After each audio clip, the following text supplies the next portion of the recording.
नाज़रीन, the historians corner में मां अवां जो मेज़बान शकील सुमरो। अॼु के प्रोग्राम जे सेगमेंट में पाण ब्रेन यानी दिमाग़ उनजो जदीद दौर में कॉन्सेप्ट कहिड़ो आहे, हज़ारनि सालनि खां सदियुनि खां दिमाग़ जेको आहे उहा एवोल्यूशन इर्तिका तौर ते तरक़ी कीअं कई आहे ऐं दिमाग़ जे हवाले सां जेके मुख़्तलिफ़ सवाल असांजे ज़हन में अचनि था, क्रिटिकल थिंकिंग वारा सवाल, ख़्वाबनि, शऊर जो, ॾहाप जो ऐं उनखां सवाइ जेका साइंसी हवाले सां रिसर्च थी आहे, डिस्कवरीज़ थियूं आहिनि, उनखां सवाइ दिमाग़ सां लाॻापियल जेके मुख़्तलिफ़ बीमारियूं आहिनि, पूरे इंसानी जिस्म जो कंट्रोल जेको आहे उहो साइंस इहो प्रूफ कयो आहे त उहो कंट्रोल इंसानी जेको दिमाग़ आहे उन वटि आहे।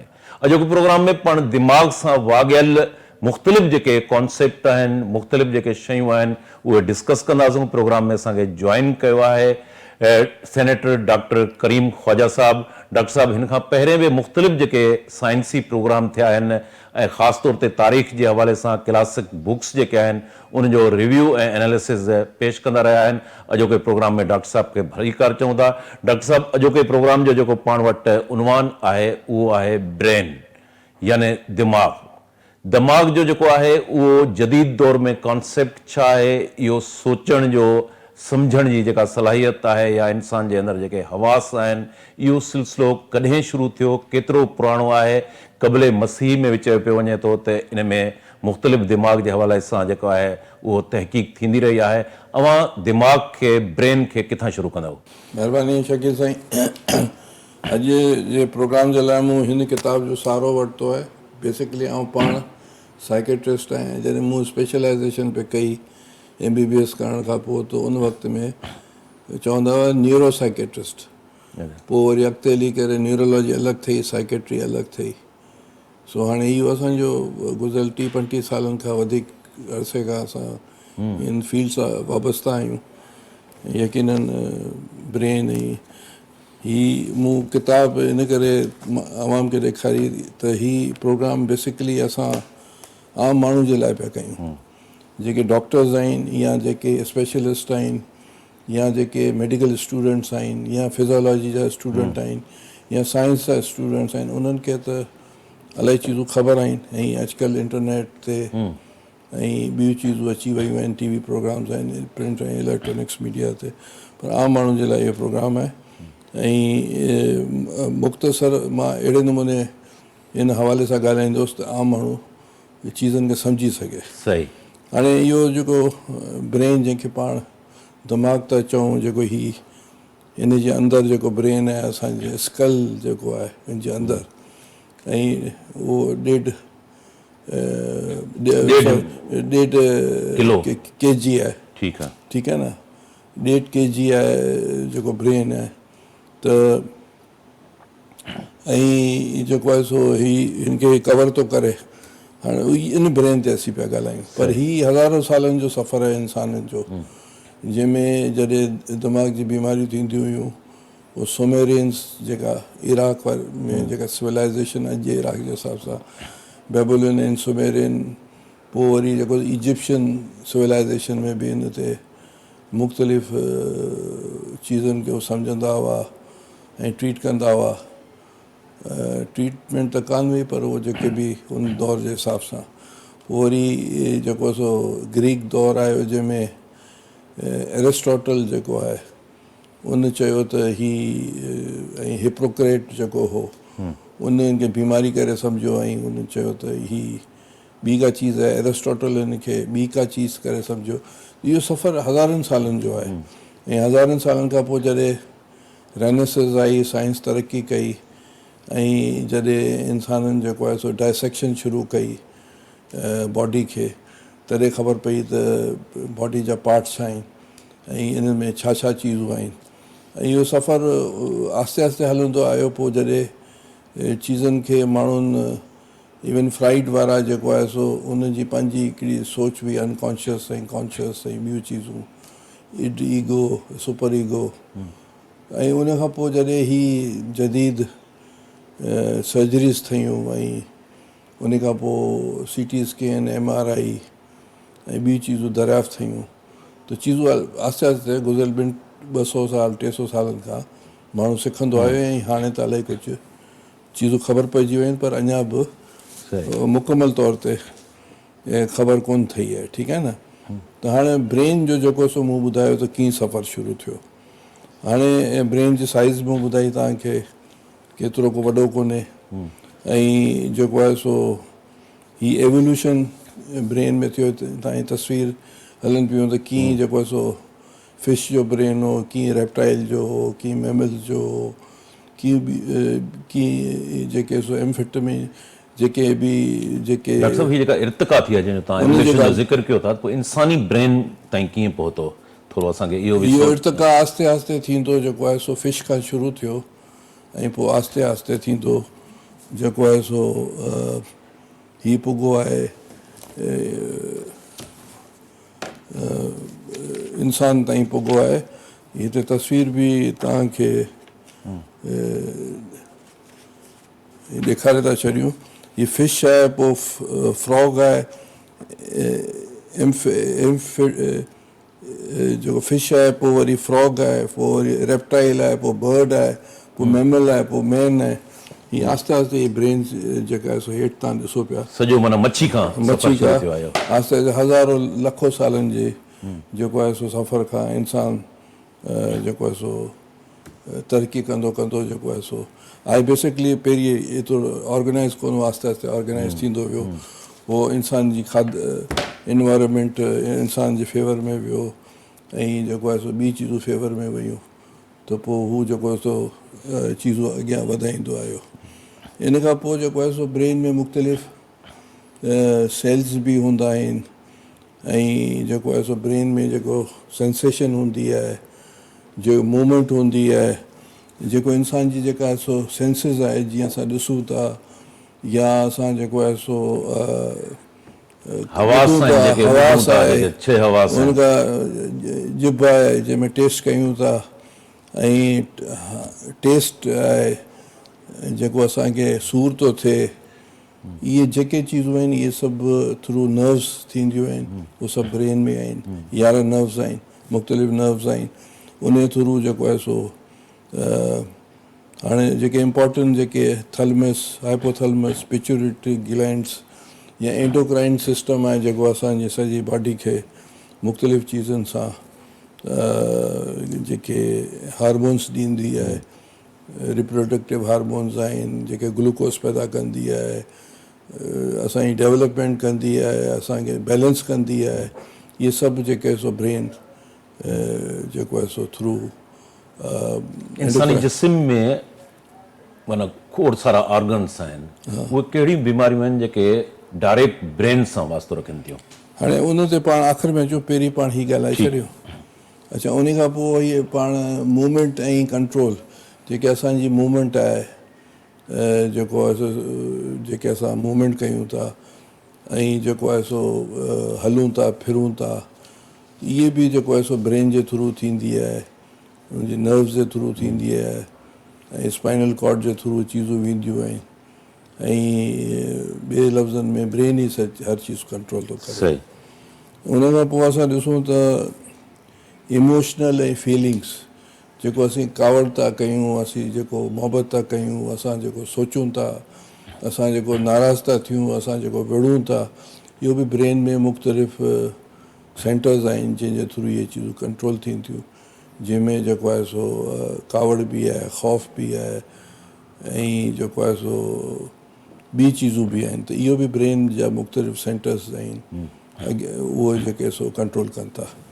ऐं उन खां पोइ तव्हां ॾिसो त असां को माण्हू सोशलाइज़ थो थिए, को माण्हू सोशलाइज़ नथो थिए, को सुपरटिशियस आहे, को वधीक रिलीजियस आहे, को रिलीजियस कोन्हे, को रैशनल आहे। इहे बि ब्रेन जा मुख़्तलिफ़ जेके सो सेंटर्स आहिनि, उन मां ई सभु चीज़ूं कवर थियनि थियूं।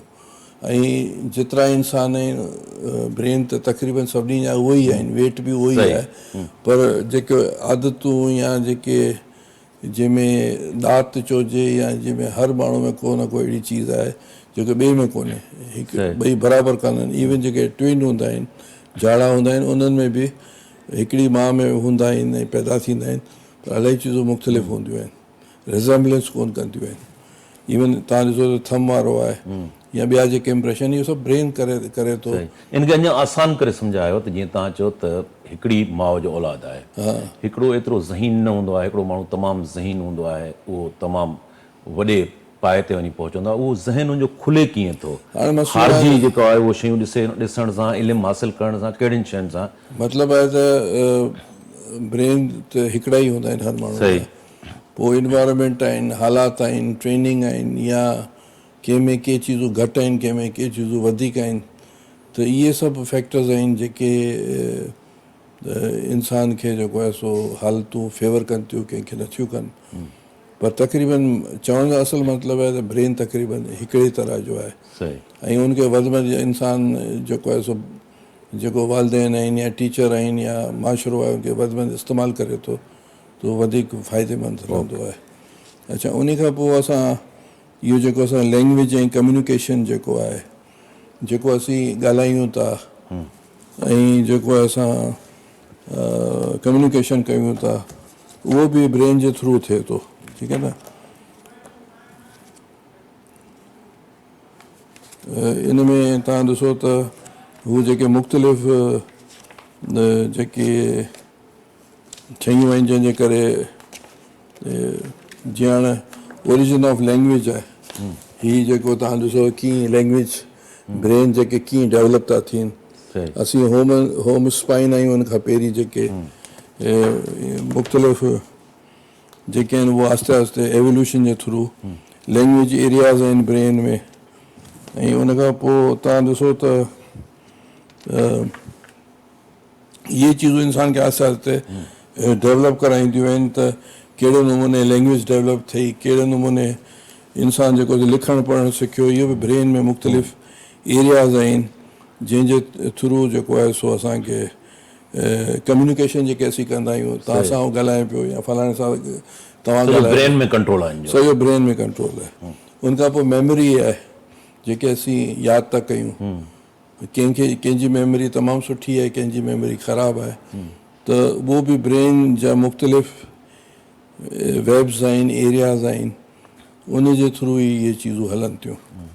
अच्छा, उन खां पोइ थिंकिंग आहे, असीं जेको सोचियूं था, उहो बि ब्रेन जा मुख़्तलिफ़ एरियाज़ आहिनि जंहिंमें असीं क्रिटिकल थिंकिंग आहे, ॿी थिंकिंग आहे, ऐं उन जे थ्रू असां जेको आहे सो लैंग्वेज आहे, फीलिंग्स आहिनि, इमोशन्स आहिनि, जेको आहे सो उन जे थ्रू असां चऊं था। हाणे कॉन्शियसनेस जेको आहे, इहो हिकिड़ो वॾो सुवालु आहे। कॉन्शियसनेस ऐं ॿियो जेको स्पिरिट ऐं ॿियो जेको तव्हां सोल चओ या जेको आहे सो मैटर एंड माइंड चओ, त हीअ जेके असां जेको ॾिसूं पिया, उहो सभु इहो ब्रेन जे अंदरि आहे ऐं जेके प्रूफ पियो थिए। ऐं कॉन्शियसनेस जेको मिसाल जेको तव्हां ई असीं ॻाल्हायूं पिया, ॾिसूं पिया, असांजो परसेप्शन आहे, असांजो जेको आहे सो ॿुधणु आहे, टच करणु आहे, असांजो जेको सो जिन्स, असांजो जेको सो रिप्रोडक्शन, असांजो जेको सो माउ जी जेका मोहबत आहे ॿारनि में, इहो सभु थ्रू ब्रेन ऐं हार्मोन्स जेको ब्रेन कंट्रोल करे थो, उन थ्रू थिए थो। जेको ॿारु थिए थो हुनजो ब्रेन जेको आहे सो डेवलप कोन हूंदो आहे, पोइ वरी जेको आहे सो अडल्ट थींदो आहे, पोइ वरी जवान थींदो आहे, उनखां पोइ वॾी उमिरि जो थींदो आहे, पोइ पोड़ो थींदो आहे, त ब्रेन आहिस्ते आहिस्ते डेवलप थींदो आहे। पोइ हुनजा फंक्शन आहिस्ते आहिस्ते घटि कमु कंदा आहिनि वॾी उमिरि में जॾहिं माण्हू थींदो आहे। त इहे सभु चीज़ूं ब्रेन जूं ई आहिनि। ऐं उन खां पोइ जेको आहे सो जॾहिं इंसानु वॾी उमिरि जो थींदो आहे त पंहिंजो मुख़्तलिफ़ बीमारियूं बि थींदियूं आहिनि ऐं ब्रेन जो फंक्शन स्लो थी वेंदो आहे।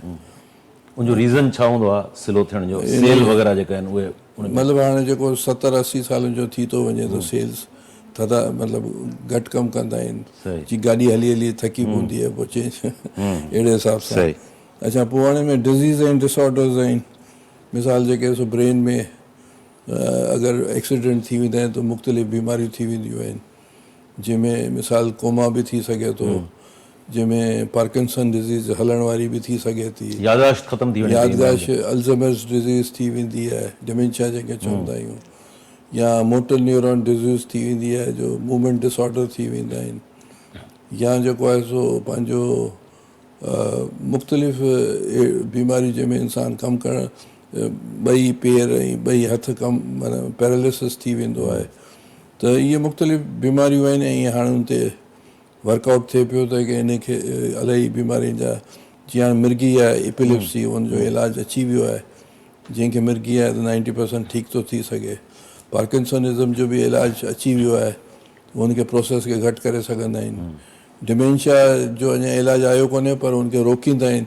की उहे जेके नर्व्स जेके आहिनि बुलण वारा उनखे स्लो कजे त हाणे चीज़ूं आहिस्ते स्ट्रेस जॾहिं थिए थो स्ट्रेस खे ख़तमु करण जे लाइ उनजो बि इलाज हाणे आहे न? उहो जेको स्ट्रेस माण्हू आहे tablets डिप्रेशन आहे या एंग्ज़ाइटी आहे या इहे इन लाइ त दवायूं अची वञे 100% माण्हू ठीकु थो थी वञे साॻे वक़्त में हीअ जेके बीमारियूं आहिनि शिज़ोफ्रेनिया आहे या जेको बाइपोलर डिसऑर्डर आहे या पर्सनैलिटी डिसऑर्डर्स आहिनि त उहो आहिस्ते आहिस्ते ब्रेन जी मुख़्तलिफ़ एरियाज़ आहिनि जंहिंजे करे इहा चीज़ थी सघे थी इहा चीज़ नथी थी सघे त हाणे उहो साइंस ऐं इंसानु एॾी तरक़ी करे वियो आहे जो करे पियो अञा ताईं जेके असांखे मालूमात ठही वियूं आहिनि अॼु खां 100 साल 50 साल खां पोइ छा थींदो हाणे त उहो जेको आर्टिफिशियल इंटेलिजेंस अची वई आहे ऐं हाणे उन बुनियाद ते जेको आहे सो ब्रेन खे आर्टिफिशियल इंटेलिजेंस या रोबोट्स में विझनि पिया उहो बि इंसान खे कॉपी पिया कनि सही त हाणे इहे सभु चीज़ूं अचनि पियूं ऐं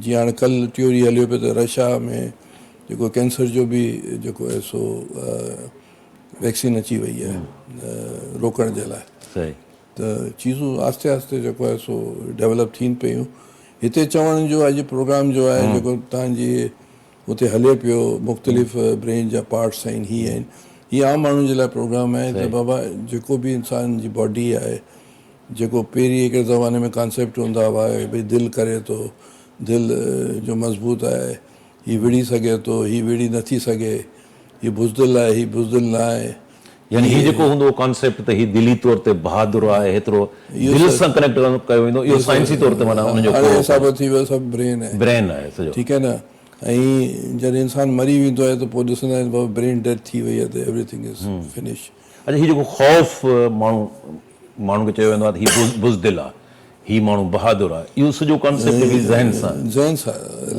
ज़हन जा मुख़्तलिफ़ हिसा आहिनि जंहिंमें जेको आहे सो मुख़्तलिफ़ माना जेके चीज़ूं रिलीज़ थींदियूं आहिनि एंडोक्रिनिक सेरोटिन थींदी आहे एपिड्रीन नॉन एपिड्रीन ऐं ॿियूं चीज़ूं हुन में उहे कहिड़ियूं सरगर्मियूं आहिनि एक्टिविटीज़ आहिनि जंहिंसां ब्रेन जेको आहे उहो ब्रेन जी हेल्थ जे लाइ उहे तव्हां पाण एक्टिव रखो एक्सरसाइज़ कयो ऐं जेको आहे सो बिज़ी रखो कंहिं न कंहिं चीज़ में एक्टिव रहो जेकॾहिं तव्हां घर में वेही रहंदो कमु बि कुझु कोन कंदो फिज़िकल एक्टिविटी न कंदो टीवी न ॾिसंदो गाना न ॿुधंदो वॉक न कंदो त पोइ त तव्हांजो जेको आहे सो ब्रेन एक्टिविटीज़ बि घटिजी वेंदियूं पर जेकॾहिं तव्हां पढ़ंदो लिखंदो या किताबूं पढ़ंदो टीवी ॾिसंदो फिल्मूं ॾिसंदो त पोइ उहो ब्रेन जेको एक्टिव रहंदो त इंसान जे लाइ ज़िंदा रहंदो डॉक्टर साहब हीउ ख़्वाब माण्हू ॾिसे थो जी ख़्वाब जी हक़ीक़त छा आहे साईं ख़्वाब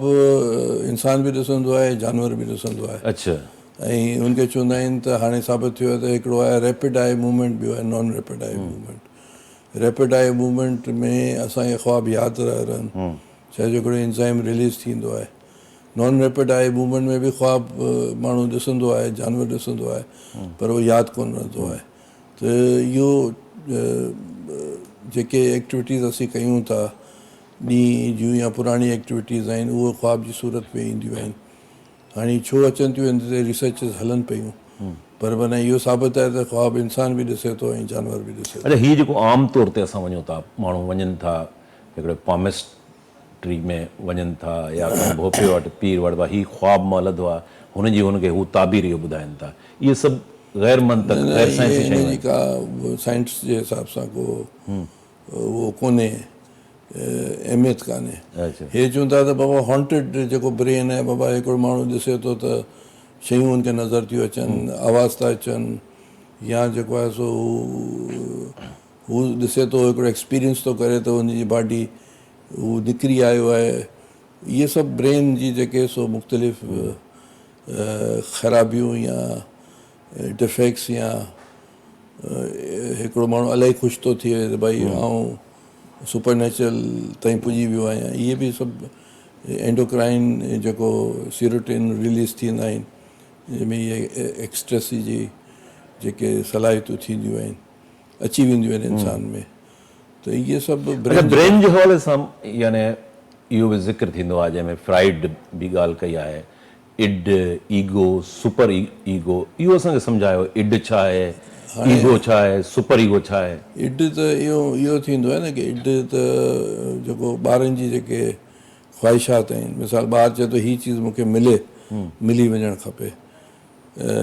ईगो माना जेको आहे सो इंसानु जेको थींदो आहे त जेको आहे सो इहा माशरे लाइ सही कान्हे, न मिलणु खपे, हीअ माशरे लाइ सही आहे हुनखे मिलणु खपे। सुपर ईगो जेको इलाही जेको सो मॉरलिटी अची थी वञे ऐं उहो, त हाणे इहे कंसेप्ट त हुआ पर हाणे अॼुकल्ह इहे उनमें वज़न कोन रहियो आहे। अच्छा, असां पहिरीं हो पर हाणे नयूं नयूं शयूं अची वियूं आहिनि। हीअ ब्रेन में जेके रिसर्चिस आयूं आहिनि थ्रू MRI, थ्रू EEG ऐं थ्रू CT स्कैन्स ऐं ॿियूं जेके पेट्स ऐं ॿियूं चीज़ूं अची वियूं आहिनि, त हाणे त इहो ख़बर पए थो त साइकोपैथ ब्रेन कहिड़ो आहे, उनजे ब्रेन जी ख़बर पइजी थी वञे। या जॾहिं आइंस्टाइन गुज़ारे वियो त उनजो ब्रेन उन पंहिंजो ॾेई वियो, पोइ हुन ते रिसर्च हले पई त हुनजो कहिड़ो सेक्शन वधीक आहे। हीअ असां आमतौर ते ॾिठो आहे, खोड़ सारा वाक़िया थियनि था। माण्हू हिकिड़ो आहे जेको पंहिंजे नंढनि मासूम ॿारनि खे क़तल करे छॾे थो। अॼु बि हिकिड़ो वाक़ियो थियो आहे जंहिंमें 3 औरतूं जेके आहिनि उहो भिटाइयाबाद में उन्हनि खे मारे छॾे थो। इहो छा डिप्रेशन थिए थो, को नफ़्सियाती उहो थिए थो जो उहो कावड़ बर्दाश्त न करे सघे थो ऐं पोइ हलियो वञे थो, मर्डर करे छॾे थो? ब्रेन में मुख़्तलिफ़ सेक्शन आहिनि, के साइकोपैथोलॉजिकली जेको आहे सो उन कुझु ख़राबी हूंदी आहे जंहिंजे करे उहो साइकोपैथ थी वेंदो आहे, उहो माई या मर्द क़तल कंदो आहे। सॼो ब्रेन जो खलल आहे, उन में का न का डिफेक्ट आहे, त कंहिंखे तमामु सुठो थो करे, कंहिंखे ख़राबु थो करे, उहो हाणे त चीज़ूं ख़बर पवनि पियूं।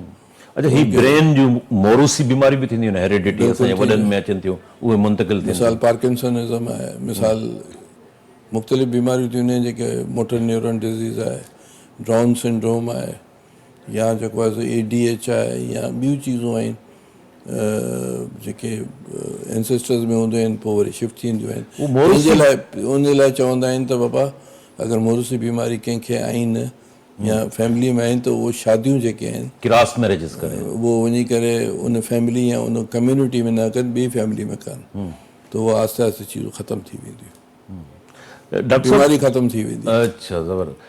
हिकिड़ा सुवाल थींदा आहिनि त माना चयो वेंदो आहे त माना ही रेशनल क्वेश्चन आहे या क्रिटिकल थिंकिंग आहे, ऐं ॿिया वरी इहो चवंदा आहिनि त हे सोल जा मामला आहिनि ऐं स्पिरिट जा मामला आहिनि।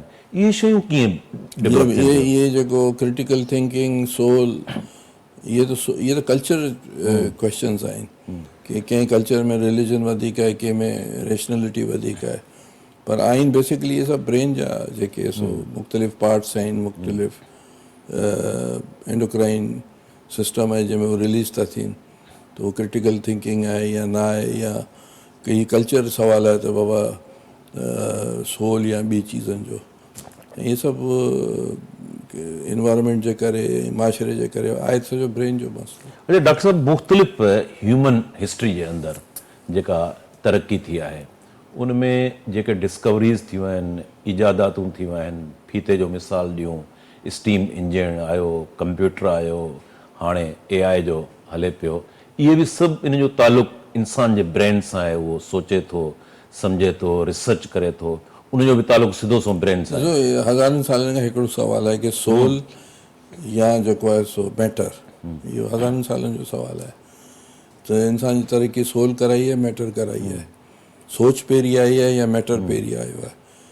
त हाणे ब्रेन त मैटर आहे न, ऐं पोइ जॾहिं एवोल्यूशन थ्योरी ॾिसूं, लखनि सालनि खे इंसानी या जेको सो जानदार शयूं जी एवोल्यूशन ॾिसूं, या हुनजो ॾिसूं पंहिंजो काइनात जो एवोल्यूशन ॾिसूं, दुनिया जो एवोल्यूशन ॾिसूं, त उन में बेसिकली त मैटर थो करे। ॿी चीज़ त नथो अच्छा जेके ह्यूमन आहे उहो तमामु घणी रिसर्च करे थो, तव्हां डिस्कवरीज़ जो बि ज़िक्र कयो, जानवरनि जो ब्रेन छा उहो नथो करे सघे इन पासे? जानवरनि जो ब्रेन चिंपैंज़ी आहे या गोरिल्ला आहे या मंकी आहे, हुनजो हिकिड़ो हदि आहे। पोइ जॾहिं होमोस्पाइन जेके असीं ऐं तव्हां आहियूं, त उहो जॾहिं ॿ पेरनि ते हलणु शुरू कई ऐं बाहि जी जेका आहे सो दरियाफ़्त थिए ऐं पोइ उहो खाधो जेको खाधो जंहिंजे करे ब्रेन वॾो थी वियो। अच्छा, जॾहिं ब्रेन वॾो थी वियो ऐं पोइ लखनि सालनि जी जेके सो एवोल्यूशन ऐं एनवायरमेंट जे करे हुनजी सोचूं या हुनजी तरक़ी हुन कई, ॾिठियूं, सम्झो या माई हुई, त आहिस्ते आहिस्ते उहो चीज़ूं थियूं, पर थियो सॼो ईअं आहे। अच्छा, यानी हीअ बि जेको साइंटिफिक रिसर्च आहे त इंसान बाहि खां पोइ खाधो पचाए जॾहिं खाधो उन खां पोइ ब्रेन जी होती मज़ो थी, ब्रेन वॾो थियो ऐं हुन थिंकिंग शुरू कई ऐं पोइ वरी एनवायरमेंट हुनजी फेवर करे वियो। इहे सभु पोइ आहिस्ते आहिस्ते जेको डेवलप माहौलियात जो बि असरु थिए थो छा मुख़्तलिफ़ मुल्कनि जे अंदरि? जेनेटिकली हिकिड़ा माण्हू एडवांस थियनि था। बिल्कुलु थिए थो। मसलन के हंधि जेको खाधे छा था खाइनि, हुनजो जोग्राफिकल हालतूं कहिड़ियूं आहिनि उन एरिया जूं, या उनखे जेको आहे सो तरक़ी सां मुराद जेको आहे सो ॿियनि सां इंट्रेक्शन थियणु मिलियो न मिलियो, ऐं उहे इलाइक़ा जेके जिन जा इंट्रेक्शन मिलाप या मुलाक़ातूं ॿियनि कम्यूनिटीज़ सां इलाइक़नि सां थियूं त उहो वधीक तरक़ी कया।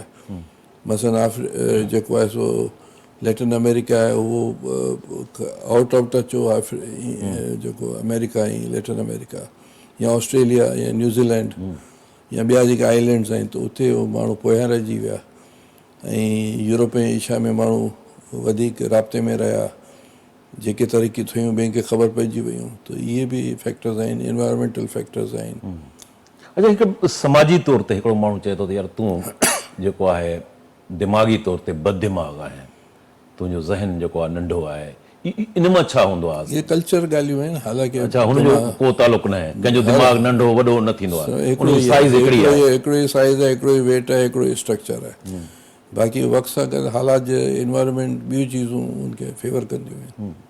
मुख़्तलिफ़ डॉक्टर साहब ऑर्गन्स आहिनि जिन ट्रांसप्लांट उहो थिए थी, ब्रेन जो आहे माना अञा ताईं ब्रेन जी ट्रांसप्लांटेशन कान थी आहे। अच्छा, थी सघे थो अॻिते हली करे थिए ऐं साइंस तरक़ी बि करे, इन लाइ फ़िलहालु आउं कुझु नथो चई सघां, पर ॿियूं त बिल्कुलु ठहियूं आहिनि। लंग्स बि थियनि पियूं, लिवर बि थिए पियो, किडनी बि थिए पई, अखियूं बि थियनि पियूं, जॉइंट्स बि थियनि पिया। वक़्त सां गॾु थी सघे थो हीअ बि थी वञे। ह्यूमन जेका बॉडी आहे उनजे अंदरि सभिनी ऑर्गन्स खे, सॼे सरिश्ते खे कंट्रोल जेको आहे इहो प्रूव थी चुको आहे त ब्रेन करे थो न।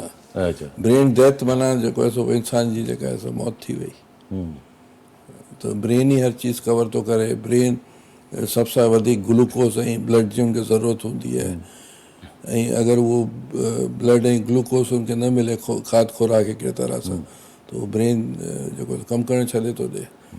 ऐं जेको आहे सो ब्रेन ई त सॼे बॉडी खे कंट्रोल थो करे। Endocrinic system, blood system, RBCs, WBCs जेके ठहंदा आहिनि, अछियूं सेल, ॻाढ़ियूं सेल, ग्रोथ, ॿिया हार्मोन्स, उनखे ब्रेन ई कंट्रोल करे थो थ्रू सिग्नल्स ऐं थ्रू नर्व्स। त मेजर थिंग त इहा ई आहे। महिरबानी डॉक्टर करीम ख्वाजा साहब।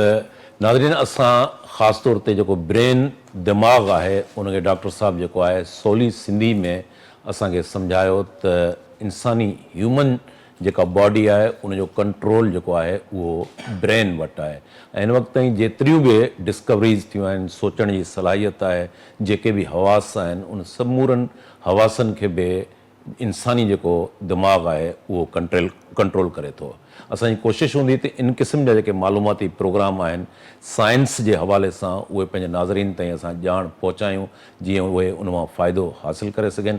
हिते प्रोग्राम जो वक़्तु पुॼाणी खे पहुतो। ईंदड़ प्रोग्राम ताईं पंहिंजे मेज़बान शकील सुमरो खे इजाज़त ॾींदा। अल्लाह भाई।